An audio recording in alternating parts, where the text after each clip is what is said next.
Vamos a hacer un repaso de lo que es pediatría y neonatología, la misma dinámica. Vamos a empezar con la primera pregunta. ¿Cuál de las afirmaciones que siguen sobre la estenosis hipertrófica de píloro es falsa? La incidencia es mayor en el sexo masculino, generalmente se inicia en el primer mes de vida, los vómitos están teñidos de bilis, el vómito suele ocurrir de forma de proyectil y se observa una ictericia asociada. Pues la C. Entonces, si recordamos la estenosis hipertrófica de píloro, es una manifestación propia del lactante menor o del neonato entre la segunda o tercera semana de vida, y la manifestación clásica y frecuente son los vómitos. Son niños que presentan vómitos después de la segunda o tercera semana, niños que clínicamente se ven muy bien después de los vómitos, se ven bastante ávidos de succionar y inmediatamente toman, vuelven a vomitar. La manifestación es vómitos, no hay presencia de bilis, el problema se da por encima de la ampolla de váter, por lo tanto no puede haber bilis. Es mayor en el sexo masculino, en los primogénitos, ¿no? Y la incidencia más frecuente es en el primer mes de vida. Los vómitos, como suelen observar, son en forma de proyectil, y es importante recordar que la presencia de ictericia más o menos de un 5 a 7% de pacientes con manifestación de ictericia en la estenosis hipertrófica de píloro. ¿Cuál debe ser la actitud ante un neonato operado de atresia de esófago al nacimiento y que tiene síntomas leves de traqueomalacia al mes de vida?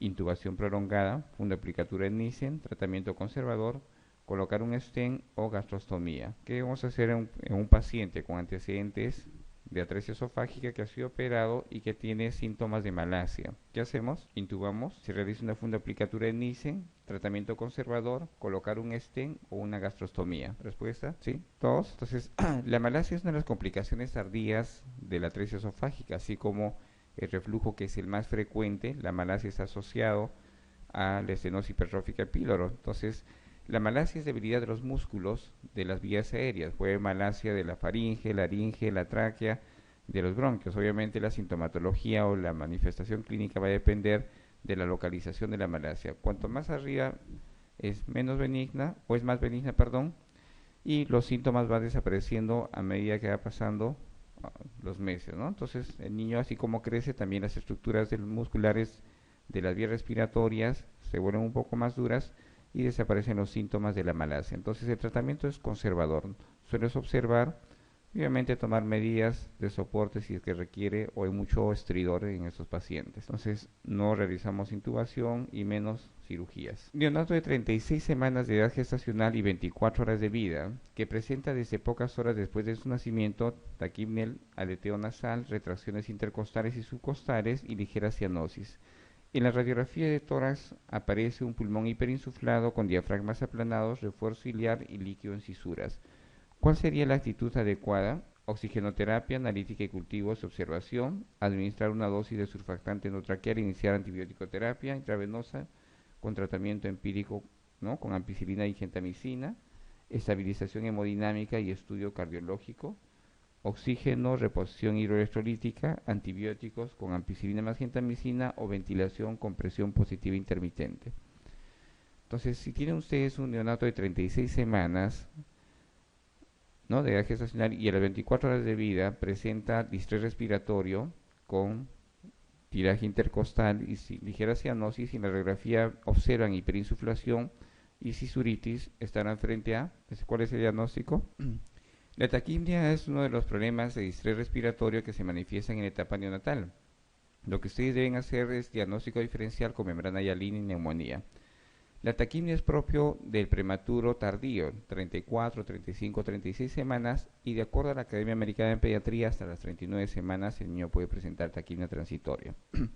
La manifestación es distrés respiratorio y se inicia inmediatamente nace. El distrés respiratorio va de más a menos, o sea, mayor distrés respiratorio y durante las horas disminuye el distrés, y obviamente la necesidad de oxígeno también disminuye durante las siguientes horas. Puede manifestar distrés hasta las 72 horas. Si después de las 72 horas continúa con distrés respiratorio, descarten la posibilidad de taquipnea y piensen en otra patología, que puede ser neumonía o una cardiopatía asociada, ¿no? Pero ya dejan de lado el diagnóstico de taquipnea transitoria. Entonces, ¿qué hacemos con un paciente de 36 semanas con taquipnea transitoria? ¿Cuál es el tratamiento de elección en el paciente con taquipnea transitoria? Solo oxígeno. Entonces, no es un cuadro infeccioso, no necesita surfactante, por lo tanto no hay por qué intubar o administrar surfactante, y el tratamiento va a ser oxigenoterapia, realizar unos exámenes analíticos para descartar un cuadro infeccioso asociado. Entonces, administrar dosis de surfactante endotraqueal, no. Tampoco iniciamos antibióticos. Iniciamos surfactante en pacientes que podrían tener esta edad gestacional, pero cuya causa de estrés sea una neumonía, ¿no? Surfactante también podrían iniciar en este tipo de pacientes por consumo, ¿no? Por un proceso inflamatorio secundario a la neumonía, pero no en un paciente con taquina transitoria. Y recuerden siempre, neonato entre 34 a 39 semanas con distrés respiratorio que se manifiesta inmediatamente al nacimiento y radiológicamente ustedes observan hiperinsuflación con sisuritis, esta es una taquipnia transitoria. Respuesta es la A, ¿no? 4. Enterocolitis necrotizante. ¿Es la patología gastrointestinal menos grave de recién nacido de bajo peso?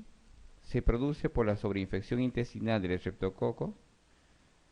En estudios experimentales puede ser prevenida por la alimentación neonatal con leche materna, puede asociarse a trombocitosis en el recién nacido, se acompaña de ascitis, derrame pleural y derrame pericárdico. Respuesta. Bien, la enterocolitis necrotizante es un proceso inflamatorio, ¿no? Generalmente secundario a eventos multifactoriales. Uno de ellos es la propia prematurez. Entonces hay una relación inversa, cuanto más prematuro y menor es el peso, mayor riesgo de enterocolitis necrotizante. Otro factor importante es el evento hipóxico. Toda disminución de flujo hacia la zona plástica incrementa el riesgo de enterocolitis necrotizante.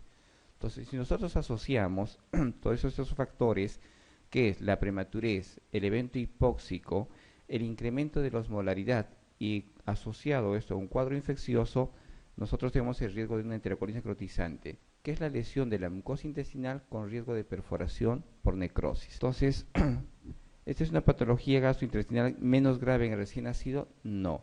Es la patología más grave y es la principal causa de emergencia en las unidades de cuidados intensivos neonatales. Si el paciente prematuro se deteriora rápidamente con manifestación gastrointestinal y sistémica, lo primero que debemos sospechar es una enterocolitis necrotizante. Entonces, principal causa de emergencia en las unidades de cuidados intensivos neonatales. Se produce por sobreinfección del Streptococcus pneumoniae. ¿Cuáles son los gérmenes que producen o cuáles son los gérmenes que están relacionados a la enterocolitis necrotizante? ¿Recuerdan ustedes? Entonces, algo para recordar. Hay una relación de la misma forma inversa con la edad, el inicio de presentación o de manifestación de la enterocolitis con la edad gestacional. Cuanto más prematuros y más pequeño es el recién nacido, más tiempo demora en manifestarse la enterocolitis necrotizante. Cuanto más grande o es un atérmino, rápidamente puede manifestar enterocolitis necrotizante. Entonces, la manifestación de un prematuro extremo es entre la tercera a cuarta semana. En un recién nacido a término, rápidamente puede manifestar en la primera semana la enterocolitis necrotizante. Entonces, pensando de esa forma, vamos a relacionar a los gérmenes que podrían estar implicados en la enterocolitis necrotizante. Entonces, los gérmenes que producen infección en los primeros días generalmente son gérmenes que producen infección vertical, ¿no? Entonces, gérmenes que colonizan la flora vaginal de la mamá y son el estreptococo, ¿no? Agalactidae o del grupo B, ¿no? Escherichia coli, Listeria, ¿no? Clamidia. Entonces, esos gérmenes generalmente producen una infección o una sepsis precoz. Pero una enterocolitis generalmente está asociada a manifestación tardía. ¿Y cuáles son los gérmenes intrahospitalarios que con mayor frecuencia colonizan al bebé? El estafilococo, los gérmenes gram negativos, ¿no? Ustedes conocen Klebsiella, Cistenobacter, Pseudomonas, todos los gérmenes que están presentes en una unidad neonatal o en un ambiente de hospitalización. Entonces, el estreptococo neumonía es un germen propio del neonato. ¿Será propio del neonato? No. No es propio del neonato, es un germen que está relacionado, está asociado a lactantes menores y lactantes mayores, ¿sí? Entonces, cuando veamos neumonía o comentemos neumonía, vamos a ver los gérmenes de acuerdo al grupo etario, y el Streptococcus pneumoniae no pertenece al grupo etario de los neonatos y más aún de los prematuros. Los estudios experimentales pueden ser prevenidos, en estudios experimentales, ¿puede ser prevenida por alimentación neonatal con leche materna? Sí. La leche materna disminuye el riesgo de enterocolitis necrotizante. El riesgo se da cuando nosotros utilizamos fórmulas, ¿no? Artificiales para prematuros y el incremento brusco o acelerado de la alimentación enteral. Si nosotros incrementamos rápidamente la nutrición enteral, incrementamos el riesgo. Y es fácil de entender. ¿Por qué? Si nosotros incrementamos la alimentación enteral con nutrición que tenga una osmolaridad incrementada o el volumen incrementado, el flujo de sangre incrementa hacia la parte, ¿no?, esplásnica. Eso para manejar o tratar de compensar el metabolismo que se está dando a ese nivel. Entonces, la carga metabólica o la carga energética que requiere para metabolizar eso no es suficiente. Entonces, el prematuro, más aún con distrés respiratorio, que tenga un problema sistémico, no permite o no tiene la opción de mejorar el flujo hacia la parte esplácnica. Entonces, no es suficiente lo que el flujo de sangre o lo que le puede ofrecer para metabolizar lo que ustedes están ofreciendo como nutrición enteral. No sé si se entiende esa parte. Entonces, el prematuro de por sí tiene que tratar de compensar, llevar el flujo de sangre hacia órganos más nobles, hacia el cerebro, hacia el corazón, hacia la glándula suprarrenal, a expensas de zonas que no son nobles, que es la piel, la parte gastrointestinal. Entonces, si yo inicio nutrición enteral, necesito energía y necesito calorías para metabolizar lo que yo le estoy ofreciendo como nutrición enteral. Entonces, pero de por sí el niño no puede o no le permite tener ese flujo hacia la parte esplácnica. Entonces, su metabolismo está incrementado, el esfuerzo se incrementa en esa parte y el flujo disminuye, por lo tanto se produce necrosis. No sé si se logra entender esa parte. Entonces, el niño tiene preferencias o tiene otros lugares de mayor preferencia para el flujo de sangre, para nutrir, que es el cerebro, el corazón y la suprarrenal, a expensas de la piel y la parte esplácnica. Entonces, si yo le ofrezco mucha leche, voy a necesitar más calorías y más energía para metabolizar. Entonces, el niño no tiene suficiente energía y calorías para metabolizar esa nutrición enteral, que se incrementa rápidamente. Por lo tanto, el incrementar bruscamente la nutrición enteral incrementa el riesgo de enterocolitis necrotizante, ¿sí? Asociado obviamente a cuadros infecciosos, su propia prematurez y a eventos hipóxicos que pueden estar relacionados con distrés respiratorio, ¿no?, o un ductus permeable hemodinámicamente significativo. Puede asociarse a trombocitosis en el recién nacido. En enterocolitis hay trombocitosis. ¿Qué es lo que encuentran ustedes? Trombocitopenia, siempre relacionen. Cuando nosotros monitorizamos al niño con enterocolitis, no solo pedimos radiografías para ver si hay neumatosis o hay perforación intestinal, también monitorizamos con plaquetas. El factor activador de plaquetas está muy relacionado entre la enterocolitis necrotizante, por lo tanto hay consumo de plaquetas. Se consumen las plaquetas y ustedes van a tener plaquetopenia relacionado a la enterocolitis necrotizante. Entonces es importante no solo monitorizar con radiografías, sino también con plaquetas, y eso obviamente les va a dar un grado en la clasificación de Bell. La respuesta es la C.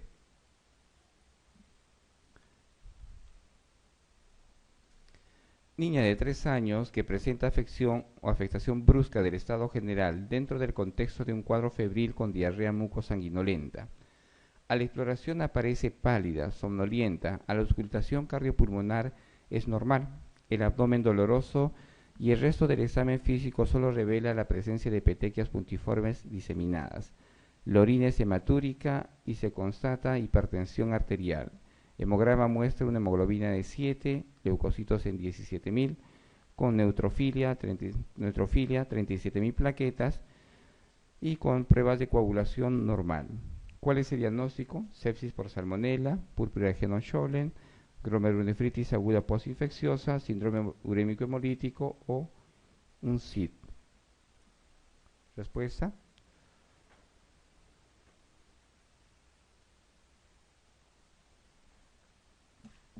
La respuesta es la.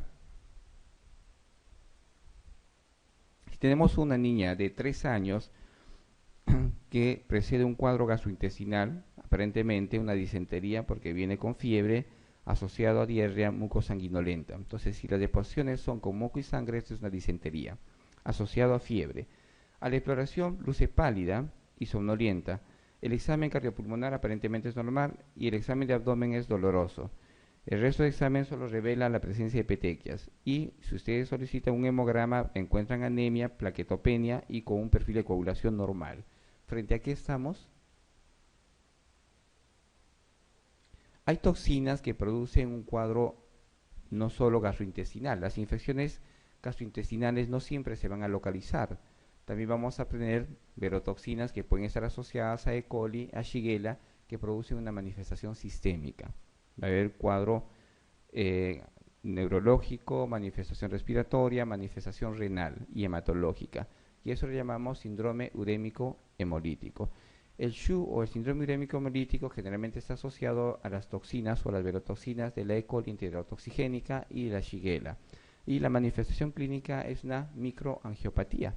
Entonces hay presencia, ¿no?, de lisis de los hematíes o lisis celular con manifestación de anemia y obviamente consumo de plaquetas. Entonces, una forma de hacer diagnóstico es observando la presencia de hematíes en la orina. Van a ser hematíes deformados, ¿no?, con, por, por el pasaje de todo el glomérulo y también los túbulos. Entonces, es fácil identificar los hematíes en el paciente con SHU o enfermedad urémico-hemolítico. Entonces, la manifestación clásica es, después de un cuadro gastrointestinal, hay compromiso sistémico con anemia y plaquetopenia, siempre.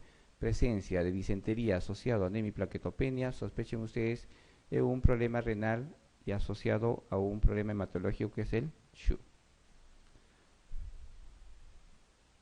Respuesta es la D. Se trata de un niño de 7 años con retraso pondoestatural que presenta signos radiológicos de raquitismo y ecografías de nefrocalcinosis. Los análisis demuestran acidosis metabólica con un pH de 7.32 y bicarbonato plasmático inferior a 17. El pH de la orina en 3 determinaciones es siempre superior a 5.5. Otras alteraciones metabólicas consisten en hipercalciuria, hipocitruria y discreta disminución de la reabsorción de fósforo. No se detecta glucosuria ni aminociduria. De las siguientes posibilidades, señale el diagnóstico correcto: síndrome de Bartter, acidosis tubular distal, acidosis tubular proximal, síndrome completo de Fanconi y enfermedad de Harn.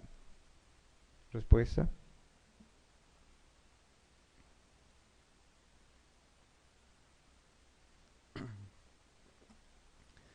Entonces, las ATRs son manifestaciones que se pueden dar desde la etapa neonatal, es muy raro, ¿ya?, pero también se puede manifestar en la etapa del lactante y cuya manifestación más frecuente es en el lactante mayor. Entonces, ¿cuál es lo característico de estos pacientes con ATR o acidosis metabólica? Es la pobre ganancia estatural. Están asociados a cuadros gastrointestinales. Sospechen siempre, niño que no tiene buena ganancia pondoestatural y que está asociado a cuadros gastrointestinales, sospechen siempre una acidosis. Todo paciente con acidosis disminuye la activación o el buen funcionamiento de la hormona de crecimiento. La hormona de crecimiento se inactiva con la acidosis. Entonces, no solo el ATR, sino cualquier paciente con acidosis metabólica tiene una alteración en el crecimiento. Entonces, se ve afectado el crecimiento y obviamente tanto el peso como la talla se modifican y obviamente las curvas son por debajo del percentil, muchas veces 3. Entonces, ¿qué hacemos en estos pacientes? Solicitamos una gasometría y un estudio, ¿no?, de iones. Entonces, que vamos a encontrar una acidosis metabólica que es evidente, pueden estar asociados alterados su anion gap, alteraciones de los electrolitos, y lo que es característico es las alteraciones de calcio y fósforo. Entonces, lo que tienen que hacer ustedes es determinar a qué tipo pertenece, qué tipo de ATR, será un tipo 1, un tipo 2, ¿no?, o un mixto. Entonces, y vamos a determinar unas cosas para poder hacer diagnóstico. El tipo 1, que es el distal, está asociado generalmente a pacientes con raquitismo e hipercalciuria. Generalmente no está modificado, no se altera el fósforo en este tipo de pacientes, pero algo que caracteriza al paciente con ATR tipo 1 o el distal es la nefrocalcinosis. Entonces, algo muy característico, y siempre van a encontrar el paciente con acidosis tubular renal tipo 1 o distal, la nefrocalcinosis, y obviamente el pH en la orina muchas veces no tiene muchas modificaciones, puede estar entre 7.5 superiores a 5.5, en el paciente. Algo que es característico, no hay presencia de aminoácidos y tampoco de glucosa en el paciente con ATR. Entonces, para recordar, la acidosis tubular tipo 2, que es la proximal, está asociado a la mala absorción de bicarbonato.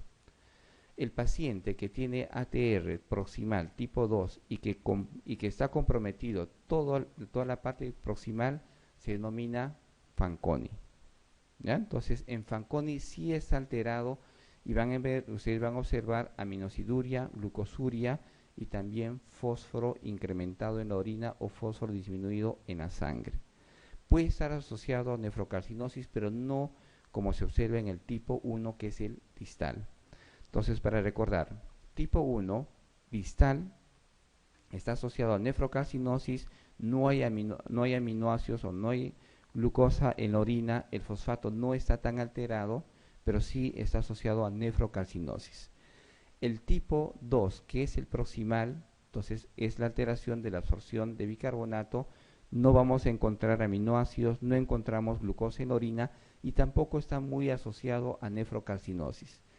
Pero el que sí está alterado, donde ustedes van a encontrar aminoácidos, glucosa, fósforo y además asociado a nefrocarcinosis es en el proximal completo, que es el de Fanconi.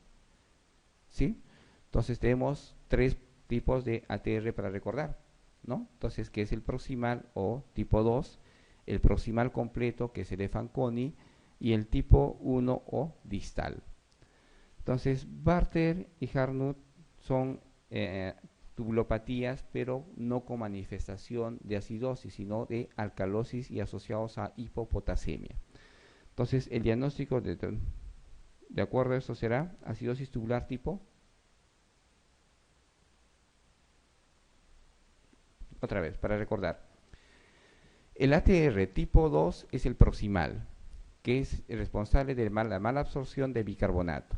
Entonces, no hay bicarbonato o disminuye el bicarbonato en la sangre, por lo tanto, se acidifica la sangre y vamos a tener hiper o incremento de bicarbonato en la orina.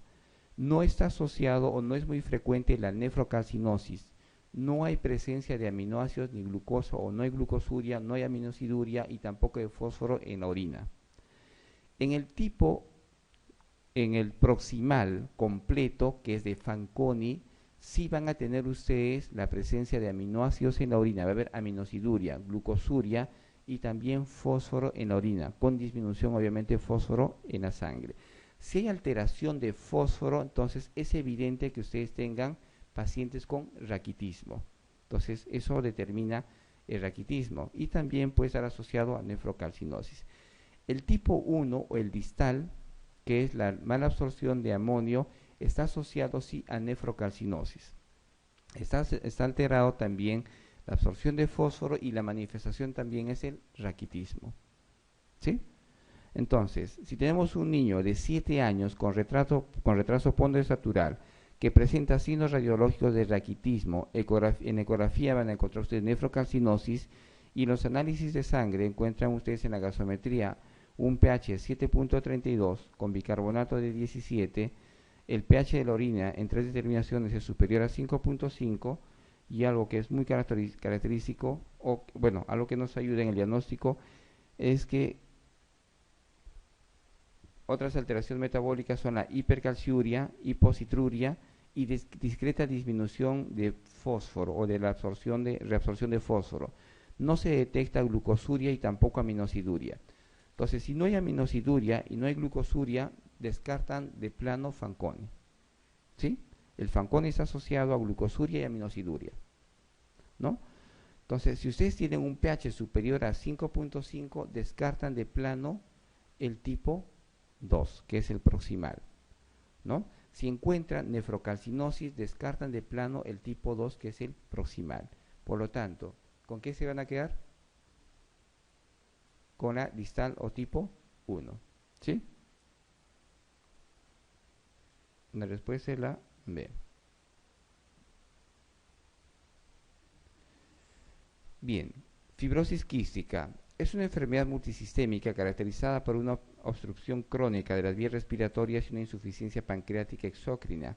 en la que todas las aseveraciones siguientes, salvo una, son ciertas. Se hereda con rasgo autosómico recesivo. La mutación más prevalente es la AF508. No todas las mutaciones se generan en el mismo locus del brazo largo del cromosoma 7. El defecto genético consiste en mutaciones del gen regulador de la conductancia transmembrana. Las alteraciones de la proteína reguladora transmembrana dan lugar a un transporte transepitelial de iones anómalos y las secreciones muy espesas. Entonces, si recordamos, fibrosis quística es una enfermedad autosómica recesiva, ¿no?, cuya alteración se da a nivel del cromosoma 7, ¿no? Entonces, ese brazo largo del cromosoma 7, y hay una ausencia de la AF508. La AF508 significa ausencia de la fenilalanina. Entonces, la fenilalanina que se localiza en el locus 508 se ve alterado.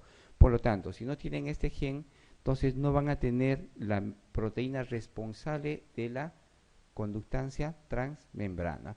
Entonces, ¿qué se ve alterado o qué se ve alterado? Son todas las glándulas exócrinas del cuerpo. Las glándulas exócrinas del cuerpo la van a tener a nivel de la piel, las glándulas sudoríparas a nivel de la boca, todas las glándulas salivales a nivel gastrointestinal, a nivel de las vías respiratorias, todas las glándulas que son responsables de la secreción. Entonces, eso se modifica y la manifestación clínica obviamente va a ser en la vía respiratoria, problemas respiratorios crónicos o neumonías a repetición o crónicas, problemas de mala absorción a nivel gastrointestinal, porque no va a haber enzimas que sean responsables de la absorción de los alimentos. En los varones hay azoospermia, va a haber alteración a nivel de los genitales, también de las vías geniturinarias, todo se modifica. Todo lo que ustedes, todos los órganos que tengan glándulas exócrinas se van a modificar. Y obviamente las secreciones van a ser espesas, ¿sí? Entonces, la manifestación clínica ya lo hemos mencionado y vamos a seguir comentando. ¿Se hereda como rasgo autosómico recesivo? Sí, ¿no? La mutación más prevalente es la ausencia de la fenilalanina 508, sí. No todas las mutaciones se generan en el mismo locus de brazo largo del cromosoma 7, no. Todos se ven afectados a nivel del cromosoma 7, todos.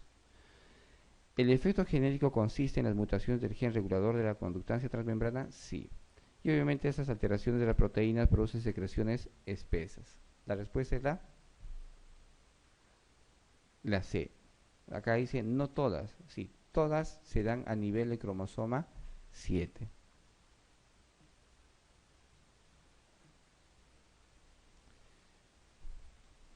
Niño de 18 meses que presenta desde los 13 meses de edad enlentecimiento de la curva ponderal, junto con disminución del apetito, deposiciones abundantes y consistencia blanda, distensión abdominal y carácter más irritable. En las exploraciones complementarias realizadas se detecta anemia ferropénica y anticuerpos antiendomicios positivos.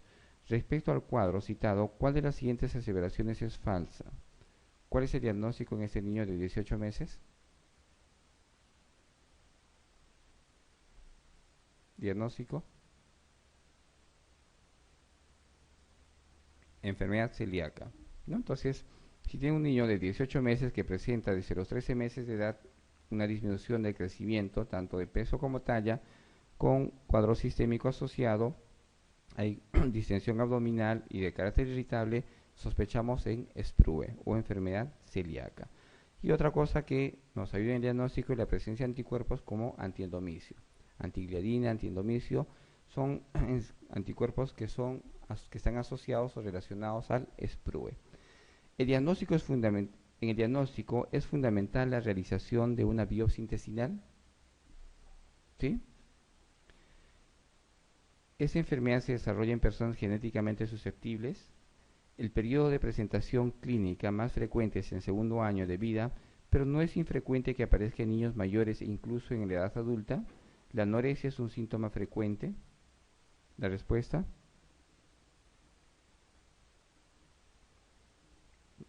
¿da?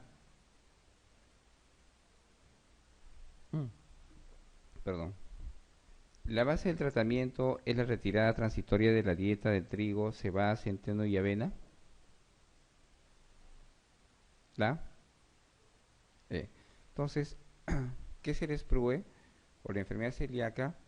Es la intolerancia, ¿no?, permanente a la al gluten o la gliadina, ¿no? Entonces, no podemos retirar en forma transitoria. El tratamiento es retirar en forma permanente. Si ustedes reintroducen nuevamente dentro de la dieta el gluten, la manifestación clínica reaparece. Es una forma de hacer diagnóstico. Una forma de hacer diagnóstico es tomando una biopsia para ver el epitelio. El epitelio es plano, es con hacer diagnóstico, la manifestación clínica que es importante. Y una forma de corroborar el diagnóstico es hacer una prueba terapéutica. Reintroducen ustedes el gluten en la dieta y si la manifestación clínica reaparece, entonces confirman el diagnóstico de Sprue. Entonces el tratamiento es la retirada permanente del gluten o de la gliadina en su dieta.